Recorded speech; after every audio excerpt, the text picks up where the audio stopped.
اعوذ باللہ من الشیطان الرجیم بسم اللہ الرحمن الرحیم۔ السلام علیکم ورحمۃ اللہ وبرکاتہ۔ تمام دیکھنے والوں کو سید فرحان علی وارث کی جانب سے سلام پہنچے۔ ایکسپریس ٹی وی کی خصوصی افطاری نشریات آپ دیکھ رہے ہیں۔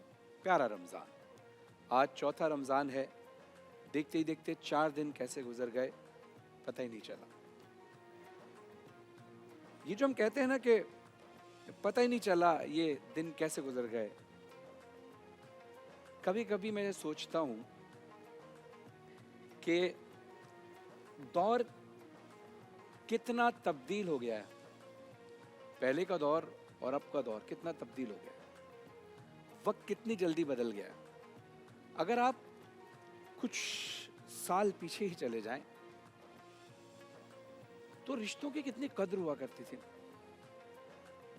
لیکن آج زمانہ سو کالڈ ترقی کر گیا ہے، تو ترقی کرنے کے ساتھ ساتھ رشتوں کی قدر کو بھی بھول گیا ہے۔ تو یہ ترقی نہیں، اس کو زوال کہتے ہیں۔ ترقی وہ ہوتی ہے جہاں رشتوں کی مضبوطی اور بڑھ جائے۔ آپ غور کریں کہ ہمارے ہی بچپن میں، بہت دور کی بات نہیں ہے، جو ہماری اور آپ کی ایج کے لوگ ہیں انہی کی بات کر لیں، اور اس سے پہلے تو اور گولڈن ٹائم تھا۔ ہمارے جو رشتے ہوتے ہیں نا، دادا دادی، نانا نانی، ماں باپ، بہن بھائی، خالہ خالو، پھپھا پھپھی، چاچا چاچی، تایا تائی، یہ سارے رشتے بڑے مضبوط ہوا کرتے تھے۔ اب ہم اگر بزرگوں کی طرف ہی آ جائیں، نانا نانی، دادا دادی، تو پہلے کے دور میں ایک رونق ہوا کرتی تھی۔ کوئی بھی بات ہوتی تھی تو اپنے بزرگوں سے پہلے پوچھتے تھے، کیونکہ ان کا تجربہ ہم سے کئی زیادہ ہوتا تھا۔ لیکن آج کے دور میں اب آپ دیکھیں کہ گھر میں جو بزرگ ہیں نا، نانا نانی، دادا دادی، وہ ایسے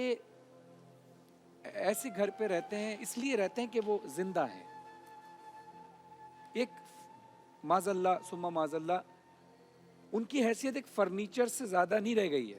جیسے ایک فرنیچر ایک جگہ پڑا رہتا ہے نا، وہ بھی بیچارے پڑے رہتے ہیں، حالانکہ ان کا تجربہ ہم سے کئی زیادہ ہے۔ ان کے پاس وہ، کیونکہ وہ ریٹائرڈ ہوتے ہیں، ظاہر دادا دادی، دادا اور نانا جو جاب کرتے تھے، کام کرتے تھے، اب وہ ریٹائر ہو چکے ہیں۔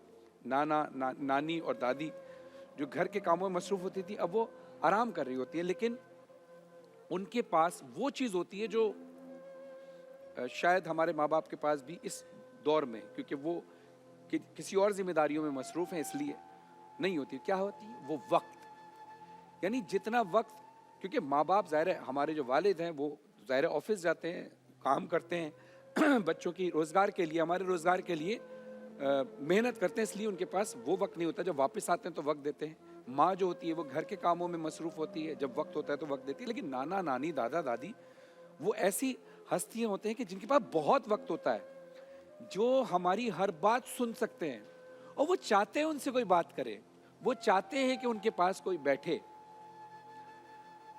بہت سارے لوگ ایسا کرتے ہیں، الحمدللہ، شکر الحمدللہ۔ میرا معمول تو یہ رہتا ہے، اور آپ میں سے بہت سارے لوگوں کا یہ معمول، بلکہ زیادہ تر لوگوں کا معمول یہ رہتا ہوگا کہ جب بھی میں گھر آتا ہوں تو سب سے پہلے اپنے ماں باپ کے پاس تھوڑا وقت گزارتا ہوں۔ اور پھر بھی ان کا حق نہیں ادا ہو سکتا، لیکن وہ ماں باپ جو دن بھر آپ کا انتظار کرتے ہیں، یا کچھ دن بعد آپ آتے تو انتظار کرتے ہیں، تھوڑا وقت ان کو دینا چاہیے، جو آج کے دور میں ہم میں سے بہت سارے لوگ نہیں دے رہے ہوتے۔ اس معاشرے میں بہت سارے ایسے لوگ ہوتے ہیں جو کہتے ہیں کہ بس ٹھیک ہے، بس اپنے کام میں مصروف ہے۔ لیکن ایک بات بتاؤں، جب اللہ نہ کرے ہم پر کبھی کوئی ایسا سخت وقت پڑتا ہے، ایسی مشکل پڑتی ہے، جو گھر کے بزرگ ہیں نا، یہی ہمیں اس مشکل سے نکالتے ہیں، کیونکہ ان کے پاس وہ تجربہ ہوتا ہے، ان کے پاس وہ پیار ہوتا ہے۔ وہ نانی دادی جو بیٹھ کر کہانیاں سناتی ہیں، وہ کہانیاں جو ہماری دادی ہمیں سناتی تھی، وہ ہمیں آج تک یاد ہیں۔ پھر وہ اپنی پاکٹ منی ملنے کے بعد دادی سے اور نانی سے چھپ چھپ کر پیسے لینا، اور دادی اور نانی کسی نہ کسی بہانے سے ہمیں کوئی قرآن کی آیت سنا دو, کوئی کلام سنا دو, یہ کہہ کر بہانے بہانے سے ہمیں پیسے دیتی تھی. اس پیار کو ہم کیوں بھولتے جا رہے ہیں؟ یہ آج کی جو نسل ہے نا, اس کا قصور نہیں. ہمیں چاہیے کہ ہمیں بتانا چاہیے کہ ہم اپنے نانا نانی دادا دادی کے ساتھ کیسے رہتے تھے, تاکہ ہمارے بچے اپنے نانا نانی دادا دادی کے ساتھ ویسے وقت گزاریں. اب آئیے ماں باپ کی طرف. ماں باپ پال پوس کر ہمیں بڑا کر دیتے ہیں. کتنی محنت کرتا ہے وہ باپ جو وقت کی منڈی میں سستے دام بک جاتا ہے, جو اپنی عمر کی جوانی کا ایک خاص حصہ ہمارے لیے قربان کر دیتا ہے. وہ ماں جو آپ کے اٹھنے سے پہلے اٹھتی ہے اور آپ کے سونے کے بعد سوتی ہے. ہلکی سی کھانسی بھی آ جائے نا تو ماں تڑپ کر رہ جاتی ہے. وہ بولتی ہے کہ وہ پہلے خود نہیں کھاتی, پہلے بچوں کو کھلاتی ہے. پہلے خود اپنے لیے لباس نہیں خریدتی, نا بچوں کے لیے خریدتی ہے. ماں بھوکی رہ سکتی ہے, بچوں کو بھوکا نہیں رکھ سکتی. رسول اللہ صلی اللہ علیہ وآلہ وسلم ارشاد فرماتے ہیں, کسی شخص نے جب پوچھا یا رسول اللہ میں اپنی والدہ کو اپنے کاندھے پر بٹھا کر حج کراؤں تو کیا ماں کا حق ادا ہو جائے؟ تو رسول خدا صلی اللہ علیہ وسلم نے کہا کہ تو اس وقت یہ عمل کر کے کاندھے پر بٹھا کر اپنی ماں کو حج کرائے گا تو اس ایک لمحے کا بھی حق ادا نہیں کر سکتا جو ماں نے اپنے شکم میں تجھے رکھ کر تکلیف برداشت کی تھی. اس ایک لمحے کا حق نہیں ادا کر سکتا. بیٹھے ہیں, سوال کرتے ہیں, بابا یہ کیا ہے, امی یہ کیا ہے, ابو یہ کیا ہے, جواب دے دیتے ہیں. پھر تھوڑی دیر بعد پھر پوچھتے ہیں یہ کیا ہے, اور پھر جواب دے دیتے ہیں, مسکرا کر جواب دیتے ہیں. پھر پوچھتے ہیں یہ کیا ہے, ایک ہی چیز کو بار بار پوچھتے ہیں بچپن میں, اور وہ کہتے ہیں بیٹا یہ ہے. ان کو خوشی ہوتی ہے میرا بچہ بول رہا ہے. افسوس جب ماں باپ بوڑھے ہو جاتے ہیں تو وہ بھی بچپن کی طرح ہی ہوتے ہیں. وہ بھی اسی طرح بھول جاتے ہیں یار, ایسے آپ اور ہم بھولتے ہیں. وہ کیا کرتے ہیں, بیٹا یہ سامنے دیکھنا ہے کیا چیز ہے, ہم بتا دیتے ہیں بابا یہ کبوتر بیٹھا. تھوڑی دیر بعد پھر وہ بولتے ہیں بیٹا یہ کیا تھا ذرا بتانا.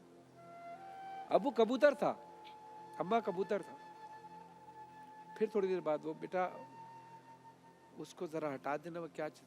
تو ہم کیا کہتے ہیں, چڑ کے کہتے ہیں کہ ابھی بتایا تو ہے آپ کو کہ وہ کبوتر تھا, بتایا کبوتر, آپ کو نظر نہیں آ رہا. یہ لہجہ ہوتا ہے نہیں ہوتا بہت سارے لوگ. سوچو اس وقت جب ماں باپ ہمیں سکھاتے تھے, ہمیں بتاتے تھے, کتنی بار ہمارے سوالوں کا جواب دیتے تھے, وہ چڑتے نہیں تھے. جیسا پیار جیسی محبت آپ چاہتے ہیں ویسے ہی ماں باپ آپ سے چاہتے ہیں. ہاں کہتے ہیں کہ مصروف ہیں زندگی میں ماں باپ کو اولڈ ہاؤس میں چھوڑ دیا ہم نے. ہم ان کو ان کی فیس بھی دیتے ہیں اولڈ ہاؤس کی, ان کو ڈونیشن بھی دیتے ہیں. ہاں کبھی سوچا ہے کہ اس گھر کو بنانے میں ماں باپ نے کتنی محنت اور قربانیاں دی؟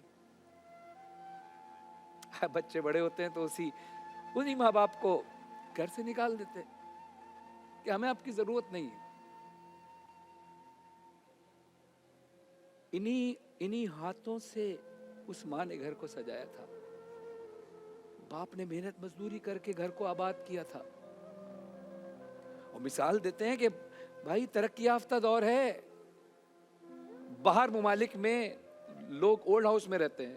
میں آپ کو بتاؤں باہر ممالک کا جو کلچر ہے نا, اس کلچر میں یہ ہے کہ وہ لوگ انڈیپینڈنٹ رہنا چاہتے ہیں خود سے. یہ میری اپنی آبزرویشن ہے, میں صحیح بھی ہو سکتا ہوں غلط بھی ہو سکتا ہوں, لیکن میں نے جو محسوس کیا ہے وہاں کے بزرگ لوگوں سے مل کے, تو کہتے ہیں آئی ایم ہیپی, میری ذمہ داریاں ختم ہو گئی, میرے بچے بڑے ہو گئے, میں سکون سے رہ رہا ہوں. کیونکہ وہ شروع سے ایسے رہتے ہیں. ہمارا معاشرہ ایسا نہیں ہے, ہم ایک دوسرے سے جڑے رہنے والے لوگ ہیں بھائی. ترقی کرو, اپنی ثقافت کو تو نہ بھولو, اپنے کلچر کو نہ بھولو. تھوڑی دیر کے لیے محسوس کریں, یہی وقت آئے نا جب یہ وقت گھوم کر آتا ہے, یہ سرکل بن کر آتا ہے, یہ سائیکل ہے ایسے, جیسی کرنی ویسی بھرنی, جیسا کرو گے ویسا ہی ملے گا. میں نے اپنی ان آنکھوں سے ایسے لوگوں کو دیکھا ہے کہ جو اپنے ماں باپ کی بے احترامی کرتے تھے، آج ان کی اولاد بھی ان کو یہی کہتی ہے کہ آپ بھی تو یہی کرتے تھے، آپ نے بھی تو اپنے ماں باپ کے ساتھ یہی کیا تھا. کوئی جواب نہیں ہوتا. اور اس وقت اپنا غم بیان کرنے کے لیے، رونے کے لیے ماں باپ کے کاندھے ماں کی آغوش نہیں ہوتی، کیونکہ ماں دنیا سے جا چکی ہوتی ہے، باپ دنیا سے جا چکا ہوتا ہے. پھر کیا فائدہ ماں باپ کی قبر پہ جا کر رونے کا کہ جب وہ زندہ تھے تو ان کا خیال نہیں رکھا. اپنے ماں باپ کا احترام کیجیے. یہ ہستیاں اگر ایک بار چلی گئی نا تو پھر کبھی نہیں آئیں گی، کبھی نہیں. رشتے بہن بھائیوں کے بھی ہیں. ایک بھائی دوسرے بھائی کا دست و گریبان ہو جاتا ہے جائیداد کے چکر میں، اور بہن تو بیچاری مظلوم ہے. جیسے ہی باپ کا انتقال ہوا، بھائی بہنوں کی وراثت پہ قبضہ کر لیتے ہیں. اور اکثر بہنیں تو یہ کہتی ہیں کہ بھائی لڑو نہیں، مجھے میرا حصہ چاہیے ہی نہیں. وہ کہتی ہے میں ہوں کہاں؟ میں جب پیدا ہوتی ہوں، بڑی ہوتی ہوں، مجھے بتا دیا جاتا ہے بیٹا تم پرائی امانت ہو، شادی ہو کے دوسرے گھر چلی جاؤ گی. وہاں پہنچتی ہوں تو وہ یہ کہتے ہیں کہ یہ تمہارا سسرال ہے، یہ تمہارا گھر نہیں ہے، تم اپنے میکے سے یہ لائیے. وہاں بھی وہ پرائی ہے. شادی ہو جاتی ہے بیٹوں کی، بیٹیاں تو دوسرے گھر چلی جاتی ہیں. جب بیٹوں کی شادی ہوتی ہے، بہو اچھی آئے تو بسم اللہ، کیا بات. اور بہو اچھی نہ آئے تو کہتی ہے بھئی یا تو ہم الگ ہوں گے یا ماں کو الگ کر دو یا باپ کو الگ کر دو. یہ رشتے بڑے مضبوط رشتے ہوتے ہیں. کوشش کریں ان کو سنبھال کے رکھیں. صلہ رحمی کریں گے تو رزق میں بھی اضافہ ہوگا، صلہ رحمی کریں گے تو برکتیں ہوں گی. رشتے دوستوں کے ساتھ بھی نبھائے جاتے ہیں، رشتے داروں کے ساتھ بھی نبھائے جاتے ہیں. وقت نہیں ہے ہمارے پاس. اور افسوس یہ ہے کہ ہماری ٹرانسمیشن میں بھی اتنا وقت نہیں ہے کہ میں زیادہ بات آپ سے کر سکوں، کیونکہ ہمیں آگے سیگمنٹ کرنے ہیں. کیونکہ یہ میرے پاس بہت کچھ ہے یہ بولنے کے لیے اس موضوع پہ، مگر یہاں بھی ہمارے پاس وقت نہیں ہے. لیکن ہم کوشش کریں گے اس ٹرانسمیشن میں اس موضوع پہ آگے بات کرتے رہیں.